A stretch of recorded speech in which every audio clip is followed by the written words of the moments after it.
I took a lot of time away from sci-fi. I've been reading a lot of lit fic, literary fiction, come back to sci-fi, or sci-fi has come back to me. It's come roaring back, and I got a gigantic haul of books today. I will show you. I got a less gigantic haul of books yesterday that I will show you now before I get into the meat of the thing. There was a little book fair on my street, and I was anticipating a huge haul, but I didn't really get. I just got 4 books. I got these 2 for free. August Strindberg, The Natives of Hemso and the Scapegoat. I just finished a Knut Hamsun book that I loved, so I was kind of in a Scandinavian mood. I know nothing about him or that book at all. This book, sci-fi book, The Inferno by Fred Hoyle and Jeffrey Hoyle. It's a father and son team duo, and the father was perhaps is a famous astrophysicist and wrote this book that is a satire of the Astrophysics Academy, which sounds like shit, and we'll see. I'll look at the reviews, see if that's worth it. And I spent $10 on these 2 books, basically just based on the cover art. This leapt out at me.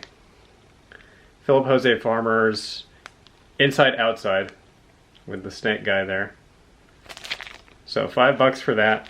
I've never read Farmer. I've seen him mentioned in videos a lot. And I was looking for To Your Scattered Bodies Go, but grabbed this one. And I got this, which to my knowledge is just not a famous book at all. But the cover art I love, and I'll block my ring light here so you can actually see it properly. I am a complete mark for cover art on books. It is often the case with sci-fi, any kind of genre books from this period, that the books themselves will be poor, but the cover art will be excellent. And I am constantly led astray by excellent cover art. But the back sounded cool too. It's some scientists cultivating food in the deep ocean for an overpopulated Earth, and then something goes awry. And it had the phrase cannibalistic orgies on the back, which I guess piqued my interest because I'm 14 years old. So I got those 4 yesterday, and then stopped off at a library that was having a little book sale, and I got the Betamax of 2001 A Space Odyssey. I am gonna sell this on eBay. It's worth about $15, cost me 25 cents. This is not the kind of thing that I collect. So today I woke up, and I live in San Diego, and the Friends of the Library organization has, or at least used to have, a monthly book sale. They have this cavernous basement bookshop filled with books, and I looked up the website, I'm tired, logged on to the webnet, and it told me that today was the library book sale. So I went, and it was not, still closed due to COVID, website's out of date. So I had the itch, needed to scratch it, went to a Goodwill bookstore that was about half an hour away that I've never been to, and I got a ton of stuff, and then that snowballed into staying out all day thrifting for books. I have this foam, basically a cooler. I found this for free out on the sidewalk one day, and I use this in the back of my van to put books in so that the pages don't curl in the heat when I'm parked and shopping, which is a good tip. Okay, we'll start with these 2. Here's a World of Warcraft book called Cycle of Hatred, and here's another World of Warcraft book called Tides of Darkness. I do not read World of Warcraft books. I sell World of Warcraft books. This one's worth $20. This one is worth around $75. These 2 books, once they're sold, will have paid for at least everything that I got from this thrift store. So I did buy this, Star Wars Heir to the Empire, which my older brother had growing up. This is the first novel in the extended universe. This is following immediately on Return of the Jedi, and I'm nowhere close to as big of a Star Wars fan as I was when I was a kid. But, sorry to say, I really don't like the new movies. And I am not immune from the nostalgia bug either. So I saw this, it's $2, and I wanted to have it. My inner 10-year-old wanted this book, so I got it. And I'm under the impression that it's actually relatively okay. Queen of Angels by Greg Bear. I've never read Greg Bear, but I know that he's held in very high esteem by people whose tastes I trust. Here's another Greg Bear book, Tangents. And my favorite of them, Heads, which is just a thin one. This is probably the one I'm going to start with. $2 each. Again with the cover art. This did the trick on me.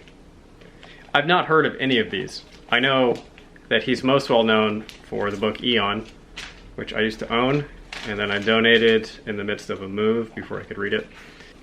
The Chronoliths by Robert Charles Wilson, a book I've heard of and I remember nothing about. $4. Tough Voyaging by George R.R. Martin. One has to assume this is some kind of limited run or vanity published edition of the book. It's a compilation of Martin's sci-fi stories. And I feel like I have to send this to Moid. I feel like this should be owned by Moid.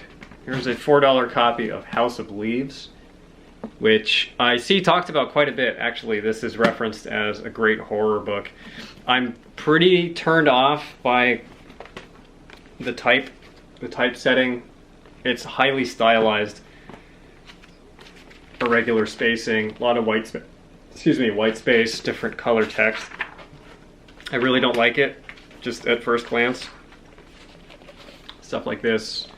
I feel like the experimental novel really should have died in the 60s. But, very high marks. I will read it with an open mind. Castle View by Gene Wolfe. I had never heard of it before. Gene Wolfe, I've talked about in other videos, most well known for the Book of the New Sun. But he did these fantasy, like these soft fantasy. I think this is soft fantasy. I don't know. I don't know anything about this actually, but it's Gene Wolfe and it was $2, so I bought it. And then, this is crazy. This is one of those occasions when I had this book in the back of my mind as this holy grail, like, wow, what a picture perfect story that would be if I actually found that book. It's this, Tanith Lee, Tales from the Flat Earth, Lords of Darkness. This is the first 3 books in this series of novels in the Flat Earth universe. This is straight fantasy. This is a rare purchase for me. I don't typically buy fantasy, but the Flat Earth was inspired by The Dying Earth by Jack Vance, which I mentioned in my top 15 sci-fi books video. Is among my very favorite sci-fis I've ever read. And the reviews of this book all make it seem like it's a genre misfit, like it doesn't really click with fantasy at large, which is a good sign to me because I tend to be pretty turned off by it. A lot of people were saying it's too dark, it's too distasteful, it's too grim, and that sounds like a plan to me. It was $6, and it matches perfectly with this second trilogy that I got from a completely different thrift store a couple months ago. So it's only 2 novels in this one. I actually thought that I already had this one because they look the same. They're just reversed, which I actually am quite charmed by. So I now have the complete Nelson Doubleday set of the Flat Earth. I hope that it's good. So that was it for that thrift store, and then I stopped at another Goodwill. It was pretty spare. I didn't really find that much. I found a copy of The Bend in the River by V.S. Naipaul. Not sci-fi, just straight fiction. And then I went and hung out with a friend, and there's this used bookstore around the corner from his house that I'd never been to. I'd been curious about it, and I just floated the idea, hey, do you want to go check this place out? And we get there, and it's like a bookstore out of a movie. It's these like asymmetrical shelves that are packed full of used books, and just a great ambiance in there. And I turned this corner looking for the sci-fi section, and this bank of sci-fi opened up in front of me. It was the entire length of one wall of the shop, just sci-fi, and it curved around. So there was even more sci-fi, then there was a stack of sci-fi on the floor, and I got some great stuff that he had, and really reasonably priced as well, almost thrift store prices. So here's Dying Inside by Robert Silverberg, which is considered his masterpiece. I've not read it. I love Silverberg. Silverberg never gets talked about. One of my favorite authors, one of the most consistently good authors, and this is considered his greatest work by a lot of people. And I got it for $2.50, and the cover art is great. Oh, it is Footnote Books in San Diego. So if you're around, check it out. Copy of Blind Sight by Peter Watts. I've been looking for this for a long time. Not looking for it actively, but this was on my list of things to pick up if I ran across it. Never found it at a thrift store, but got it for $7 or $8. It was half off cover price. And I got the one with the worst cover art. There's a few editions of it, but that's fine.